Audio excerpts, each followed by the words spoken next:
你怎么端了个火盆上来？你不怕火了？是川渝端过来的，说是能驱邪避秽，还能烘干头发。哎，不用了，我自己来就行了。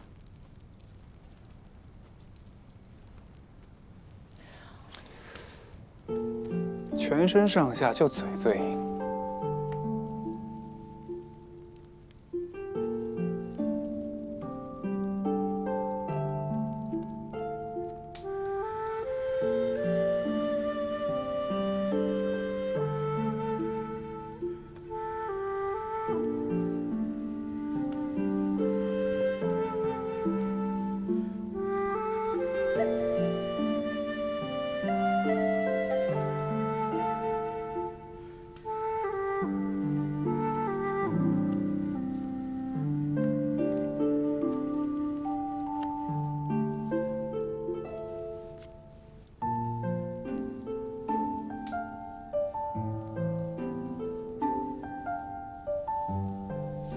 这样可有舒服些？嗯。平日啊，你是管着几家店的核店主，是担当一切的姐姐。也就只有在自己家中，在寂寂夜里，才能有片刻松饭。行了行了，我们本是演戏。 可如今怎么演得这般真切了？若是让天上的月老看到，会错了意，把你日后的姻缘红线全剪了，你可莫要怪我。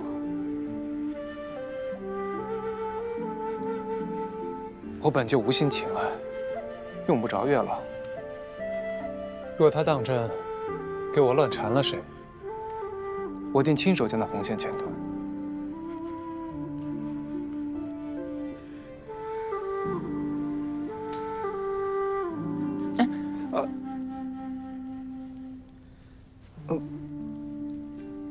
别瞪了，缠成死结了。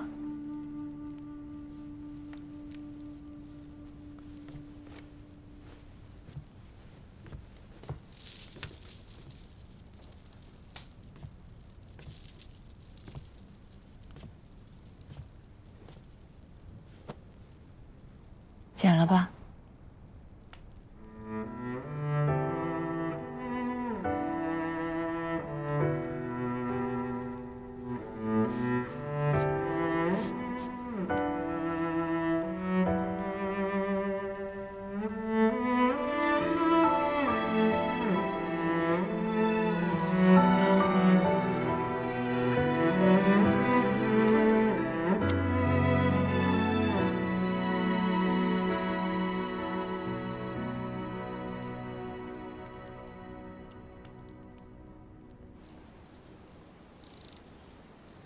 乖，啊，牡丹，哎，张嘴，牡丹，废物，长得再像，终究不是何威风养的。郎君做了这么多，人心肉长怎能不动摇？可他已是花鸟使的人了，郎君何苦这般折磨自己？ 花鸟使，哼，说的没错呀。花鸟使，只有扳倒了蒋长阳，当何威风无枝可依时，他才肯相信，这个世界上只有我才能帮他实现夙愿。就是不是这个意思。县主对郎君情深意重，郎君不……郎君，郎君。 出事了！码头出现生面孔，出现过3次，属下已经派人去跟了，暂时没发现他的落脚处。那就盯紧他，查出他背后之人，别让他误了咱们的事儿。是。小夫人，您胳膊上的伤还没好，要不我来？不用不用，千万不用，我可以的，忙你的啊。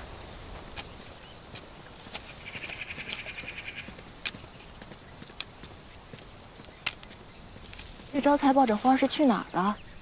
回小夫人是送去连州夫人房里的。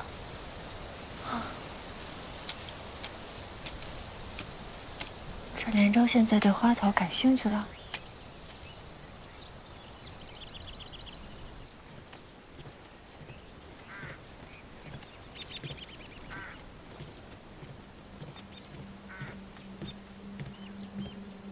牡丹夫人，你怎么来了？我来给连州妹妹送驱虫药的。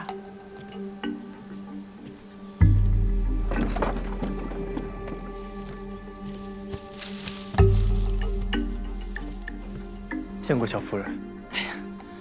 可不能这样移栽呀！来，牡丹盛放的时候啊，不可移栽。招财之前没有养过花吧？若像你这样强行把它挖出来，就算这花能撑过今年春日，明年也开不出花了。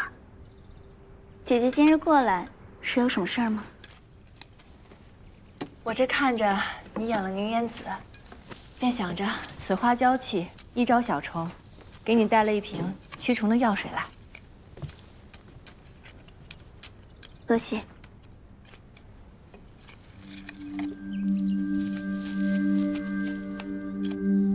妹妹既然寄情于花草，何必劳动府中小厮呢？招财又不懂养花，为何不来找我？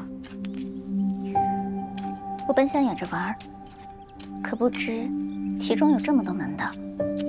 日后我还是作画弹琴吧，就不劳烦姐姐了。两位夫人叙话，招财先行退下了。去吧。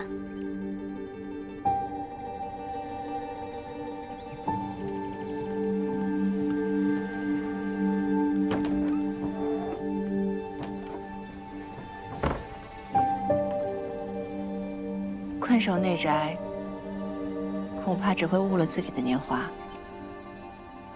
我之前同你讲的，你可想明白了？要不要走出去，试试不一样的日子？你口中的日子，不是谁都能有幸过上的。我方才见着桌上的包裹，妹妹这是要出门啊？我想去开元寺小住2日，诵经祈福。开元寺，禅修清苦，怎么突然要去那里？我想和神仙去求一求我与蒋郎的缘分。姐姐大度，不会不让我去吧？自然不会。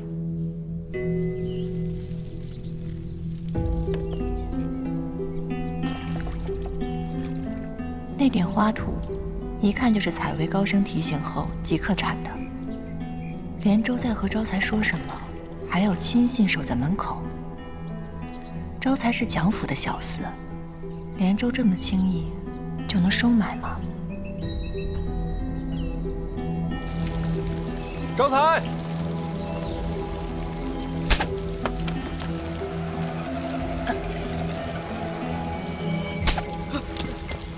郎君饶命！你平日里也不是折磨下人的主子，今日这是怎么了？